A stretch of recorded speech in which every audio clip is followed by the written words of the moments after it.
Assalamualaikum warahmatullahi wabarakatuh. Pada hari ini kita akan melanjutkan materi minggu lalu, yaitu judulnya adalah besaran skalar dan vektor. Adapun kemampuan akhir yang diharapkan pada pertemuan kedua ini adalah yang pertama, kita mampu menjelaskan apa itu vektor, kemudian kita mampu menganalisa penjumlahan vektor berdasarkan metode geometri dan metode analitis, dan yang ketiga adalah mampu menganalisa perkalian vektor. Materi pokok kita ada dua, yaitu besaran vektor dan besaran skalar. Pengertian: besaran skalar adalah besaran yang hanya bergantung pada besarnya saja. Contoh, massa, panjang, waktu, kerapatan, energi, dan suhu. Sedangkan besaran vektor adalah besaran yang mempunyai besar dan arah. Contohnya, perpindahan, kecepatan, gaya, impuls, momentum, momen gaya, medan listrik, dan medan magnet, dan lain sebagainya. Notasi vektor ada dua cara. Yang pertama, notasi vektor huruf tebal dan tegak, dan notasi skalarnya adalah miring. Contoh, nah, huruf A di sini tebal dan tegak, maka disebut dengan vektor. Sedangkan nilai skalarnya ditulis dengan miring, huruf A dan tebal. Notasi vektor yang kedua adalah huruf dengan tanda anak panah di atasnya, dan notasi skalarnya adalah harga mutlak dari huruf tersebut. Notasi vektornya adalah sebagai berikut. A ada notasi anak panahnya, itu disebut dengan vektor A, sedangkan dengan nilai harga mutlak maka disebut dengan nilai skalar dari vektor A. Sebuah vektor dapat dinyatakan secara diagram dengan garis lurus yang mempunyai anak panah di atas satu ujungnya.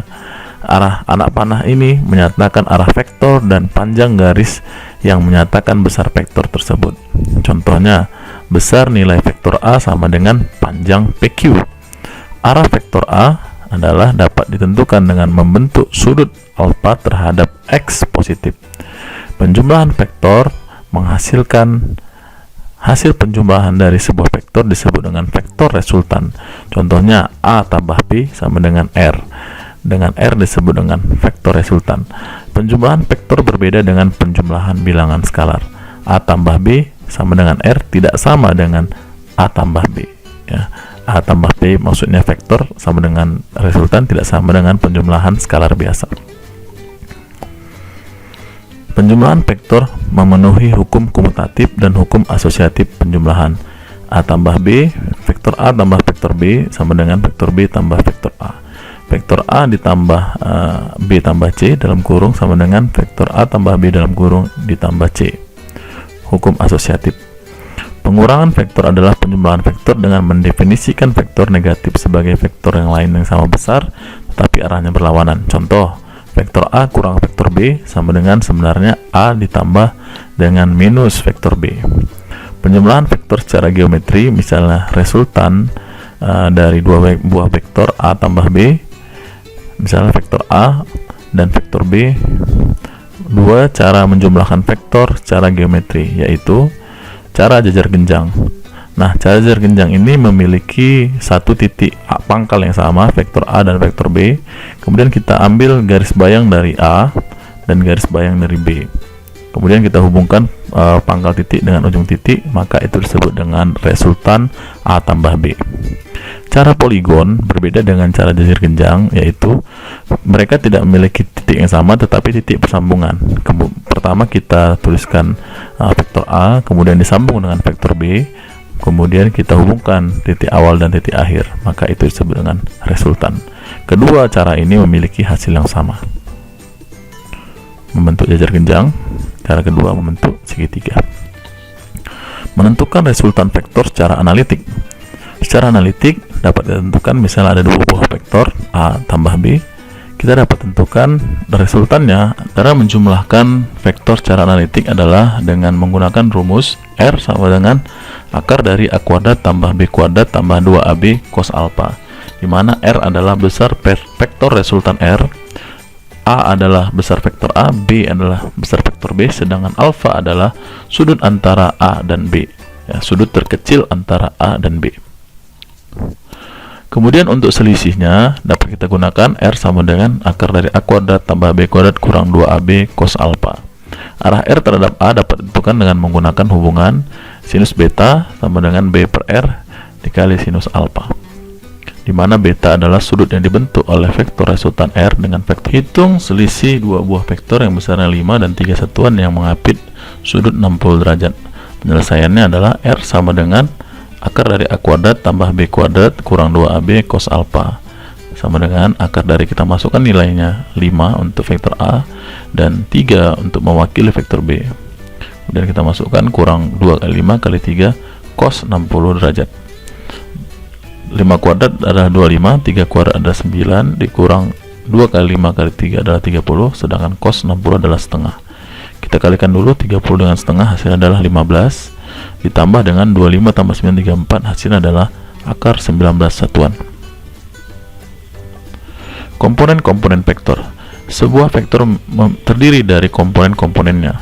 Vektor A misalnya memiliki dua buah komponen, yaitu terhadap sumbu X dan terhadap sumbu Y, disebut dengan AX dan AY. Nah, AX di sini karena sudutnya adalah berhimpitan atau mengenai daripada sumbu X, maka disebut dengan cos alpha. Sedangkan AY itu otomatis adalah lawannya, yaitu sin alpha. Arah vektor A memenuhi kaidah tan alpha sama dengan AY, yaitu depan per samping AX ya. Tan alpha sama dengan AY per AX. Menjumlahkan vektor dengan menguraikan terlebih dahulu. Contoh, A sama dengan A1 tambah A2 tambah A3. A1 AX1 dan AY1, A2 adalah AX2 dan AY2, A3 adalah AX3 dan AY3. Ditambahkan sehingga resultannya adalah AX sama dengan AX1 tambah AX2 tambah AX3. Sedangkan AY dengan cara yang sama dengan AY1 tambah AY2 tambah AY3. Jadi besar vektor A adalah A sama dengan akar dari AX kuadrat tambah AY kuadrat. Tiga vektor digambarkan seperti gambar berikut. Tiga buah vektor, vektor F1 ya, vektor F1, kemudian ada vektor F2, kemudian ada vektor dari F3 ya. Nah, sekarang untuk menjawab pertanyaan ini, maka kita menentukan dulu dengan membuat tabel. Yang pertama kita lihat di sini ada vektor 10 Newton ya, F1, ada vektor F2 ya, kita sebutkan ya, F1, dan ini adalah F3. Nah, sudut yang mereka miliki adalah, kalau yang F1 kita lihat di sini adalah 37 derajat. Dihitung dari sumbu X positif ya, jadi 37 derajat. Kemudian F2 adalah 25 Newton. 25 Newton ini kalau kita hitung dengan menggunakan X positif sebagai acuannya ya, maka sudut yang ditempuhnya adalah sudah 90, 180, sudah ke sini sudah 270 derajat. Sedangkan sudut untuk F3 ini 3 sudutnya kalau kita ambil dari X positif, maka 90 tambah 37 ya. Nah, di sini jadi sudutnya adalah 127 derajat. Nah, makanya di sini sudutnya ada 37, 270 dan 127. Nah, sekarang untuk mencari fx, ingat fx berarti dia yang bersentuhan dengan x. Untuk 10 nilainya, untuk yang 10, maka 10 cos 37 karena sudah 37. Hasilnya adalah 8. Kemudian untuk yang vektor 25, maka 25 cos 270 hasilnya adalah 0 karena cos 270 itu bernilai 0. Sedangkan untuk yang vektor 15 ya, 15 cos 127 hasilnya adalah minus 9. Begitu juga dengan FY. Nah, sekarang kita jumlahkan fx, kita jumlahkan ini ya, 8 ditambah 0, FY adalah 6 ditambah 25 tambah min 12, hasilnya adalah 19. Nah, sekarang kita jumlahkan resultan kedua vektor ini. Fx nya adalah bernilai min 1, kita masukkan ke sini nilainya ya, masuk ke sini, min 1 kuadrat ditambah FY nya adalah 19 kuadrat, hasilnya adalah 362 Newton. Maka selesailah pertanyaan itu, yaitu hitunglah resultan dari vektor-vektor ini, yaitu berapa besarnya akar dari 362 Newton. Nah, kemudian pokok bahasan selanjutnya adalah perkalian vektor. Ada 3 jenis perkalian vektor, yaitu perkalian vektor dengan skalar, yaitu perkalian antara C itu konstanta dengan vektor V menghasilkan CV. Secara ini adalah suatu vektor baru yang besarnya C kali dari vektor V. Arah vektor ini searah dengan vektor V jika C positif. Dan sebaliknya, kalau C-nya negatif, maka akan berlawanan arah dengan vektor V. Kemudian yang kedua adalah perkalian titik atau dot product. Dua buah vektor ini menghasilkan nilai skalar. A dot B sama dengan AB cos theta, di mana theta adalah sudut terkecil antara vektor A dan B. Kemudian perkalian silang atau cross product. Dua buah vektor menghasilkan sebuah vektor yang baru. Arah vektor baru yang dihasilkan oleh perkalian silang dua buah vektor selalu tegak lurus terhadap bidang yang dibentuk oleh dua buah vektor yang dikalikan. Nah, menggunakan aturan tangan kanan, kita lihat di sini ya, ini vektor C, nah, kemudian ini adalah vektor A ke depan, dan ini adalah menuju pembaca ya, yang vektor B. Nah, kalau kita gunakan kaidah I dot J, maka nilai J sin 90K, maka I dot J ini yang menghasilkan adalah nilai K ya. Sedangkan J dot K menghasilkan nilai I gitu ya. Kalau cara mudahnya adalah seperti ini ya, I J ya, dari I kemudian lihat ya, I ya, terus J menghasilkan adalah K gitu ya. Kemudian kalau apa namanya, K cross I, nah gitu ya, sebaliknya K cross I, mana ya? K cross I menghasilkan K cross I menghasilkan J gitu ya. I cross J menghasilkan K, J cross K menghasilkan I, K cross I menghasilkan J gitu ya. Kalau dibalik maka hasilnya minus, misalnya I cross K, I cross K, maka hasilnya adalah minus J gitu ya. Sebab seterusnya misalnya K cross J, misalnya ini ya, K cross J menghasilkan minus I gitu. Kemudian ada lagi misalnya J cross I, misalnya J cross I, maka hasilnya adalah min K. Oke, contoh soalnya adalah diketahui 3 buah vektor A, B, dan C. Hitung besar vektor R dan sudut antara vektor ini dengan sumbu Z jika R sama dengan 2A tambah B kurang C ya.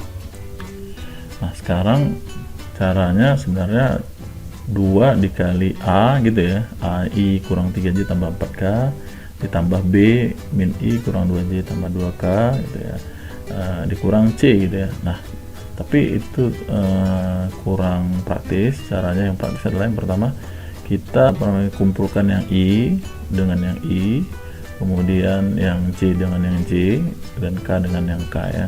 Nah, sekarang 2A berarti dia nilai dari A itu adalah 1 dikali 2 gitu ya, dikurang ini karena dia minus di sini ya, dikurang 1 ya, 1 dikali B karena pengalinya 1 juga, kemudian di sini juga dikurang 3 karena kenapa dikurang, karena C minus ya, sedangkan ini positif, maka 1 kali 3 sini adalah 3 gitu ya. Begitu juga dengan yang min 3 kali 2 ini, dari mana dapatnya? Sebenarnya ini kita lihat dari sini, ini min 3 ya, min 3 gitu ya, dikali 2 dari mana? Dari sini, pengali A gitu ya. Min 3 kali 2, kemudian ada min 2 di sini, min 2 dikali dengan 1 ya pada B, min 1 ya. Kemudian ada di sini adalah min 1 dikali dengan min 1 juga, karena nilainya min juga, maka dia di sini adalah 1. Kemudian yang terakhir adalah K gitu ya. K itu berarti dia ini nilainya ya, ini 4 dikali 2 gitu ya, kali 2 di sini, 4 di sini, kemudian di sini 2 dikali dengan pada B nya juga 1 ya, maka hasilnya juga adalah 2 gitu ya. Kemudian di sini min 3 dikali min 1 gitu. Min 3 dikali min 1 hasilnya adalah positif 3. Sehingga ini caranya lebih mudah ya, kita menjumlahkannya, sehingga kita jumlahkan hasilnya adalah min 2i ditambah min 7j ditambah 13K, sehingga besaran vektor ini adalah akar dari min 2 maksudkan ditambah min 7 tambah 13 yang semuanya masing-masing dikuadratkan, ya hasil adalah 14,9 satuan. Nah, pertanyaannya adalah ini sudah terjawab ya, besar vektor R sudah terjawab, itu 14,9 satuan. Sedangkan pertanyaan kedua adalah sudut antara vektor ini dengan sumbu Z. Nah, sumbu Z itu adalah sumbu K ya, sumbu IJK gitu kan. Maka sudutnya dapat kita tentukan dengan perkalian dot gitu ya.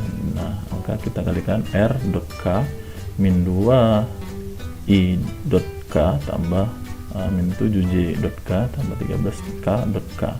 Hasil adalah nilai daripada R dot K ini adalah 14,9 cos theta ya, sini sudah ada theta. Cos theta sama dengan nilainya adalah 13 karena nilai perkalian dot dari sumbu yang tidak sama itu hasilnya adalah 0 ya.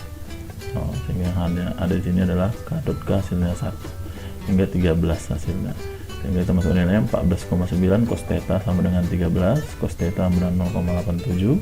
kemudian kita mencari tetanya dengan cara mengarkuskan ya, arkus sinus daripada 0,87. Nah, didapatkan nilainya adalah 29,3 derajat. Baik, demikian untuk pertemuan 2 tentang besaran vektor dan besaran skalar. Jika ada yang mau ditanyakan, silakan ditanyakan. Saya akhiri. Wassalamualaikum warahmatullahi wabarakatuh.